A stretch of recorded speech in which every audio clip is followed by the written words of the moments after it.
Hi friends, welcome back to my YouTube channel ആരൂസ് health and tips. നമുക്ക് ഇന്നൊരു ഷോപ്പിങ്ങിന് പോവാം. എൻ്റെ ഫ്രണ്ട്സും വരുന്നുണ്ട്. അപ്പം നമുക്ക് പോത്തീസിലാണ് പോകുന്നത്. അവിടെ റംസാൻ്റെ ഒരു ബാനറൊക്കെ വെച്ചിട്ടുണ്ട്. ആദ്യമായിട്ട് ഞാൻ പോയത് ഹൈപ്പർ മാർക്കറ്റിലാണ്.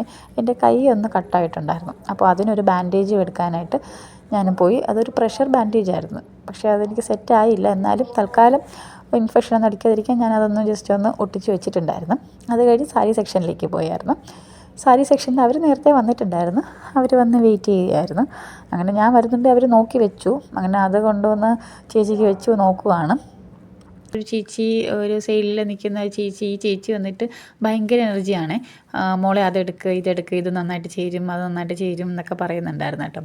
അത് കഴിഞ്ഞ് നമ്മളവിടെ നിന്നൊരു സാരി സെലക്ട് ചെയ്തിട്ട് അത് കുഞ്ചലം കെട്ടാനായിട്ട് ബില്ല് ചെയ്തിട്ട് കൊണ്ട് കൊടുക്കുകയാണ്. അപ്പം ഇത് കെട്ടാനായിട്ട് ഒരു 1/2 hour എടുക്കുമെന്നാണ് പറഞ്ഞത്. അപ്പോൾ അവർ ബില്ലൊക്കെ എഴുതി എടുത്ത് വെച്ചിട്ടുണ്ട്. അങ്ങനെ അത് കഴിഞ്ഞു. നമ്മൾ വേറെ 2-3 സാരിയും കൂടി നോക്കാനുണ്ടായിരുന്നു. അങ്ങനെ ബില്ല് ചെയ്യാൻ പോയപ്പോൾ ഇവർ കാണാതെ വീഡിയോ എടുത്തതിനാണ് ഈ എക്സ്പ്രഷൻ ഇടുന്നത്. അങ്ങനെ ഞങ്ങൾ ബില്ല് ചെയ്തിട്ട് പിന്നെ അർഷയ്ക്ക് സാരി നോക്കാനായിട്ട് പോയി. അപ്പോൾ അർഷയ്ക്ക് സാരി ഒരെണ്ണം സെലക്ട് ചെയ്തു. അപ്പോൾ അതും ഇതേപോലെ ബില്ല് ചെയ്തിട്ട് കുഞ്ചലം കെട്ടാനായിട്ട് കൊണ്ട് കൊടുത്തായിരുന്നു. അങ്ങനെ നമ്മൾ വെയിറ്റ് ചെയ്യുകയാണേ. അങ്ങനെ ഇത് ഈ കുഞ്ചലം കെട്ടുന്ന വീഡിയോ എടുക്കുക എന്നൊക്കെ പറഞ്ഞിട്ട് ചുമ്മാ തമാശ പറഞ്ഞ് അർഷയുടെ സിസ്റ്റർ പറയുകയാണ്, ഈ പോസ് എടുക്കുക, ആ പോസ് എടുക്കുക എന്നൊക്കെ പറയുന്നുണ്ട്.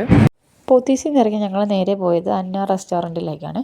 അവിടെ പോയി ഞങ്ങളൊരു ഷേക്കും വടയുമാണ് കഴിച്ചത്. കോമ്പിനേഷൻ ഇല്ലാത്ത സാധനം നോക്കി ഞങ്ങൾ കഴിച്ചതാണ് കേട്ടോ. അപ്പോൾ ആർക്കും ഹെവി ആയിട്ടൊന്നും വേണ്ടാന്ന് പറഞ്ഞിട്ട് അങ്ങനെ ഞങ്ങൾ ഷേക്കും വടയും ചമ്മന്തിയും കൂടി കഴിച്ചിട്ട് അവരെല്ലാവരും വീട്ടിലേക്ക് പോയി. ഞാൻ നേരെ മോനും ചേട്ടനും വന്നായിരുന്നു. അങ്ങനെ ഞങ്ങൾ മാക്സിൽ കയറി ഡ്രസ്സ് എടുത്തിട്ട് നേരെ വീട്ടിൽ പോയി. അപ്പോൾ അത്രയേ ഉള്ളൂ. ടാറ്റാ.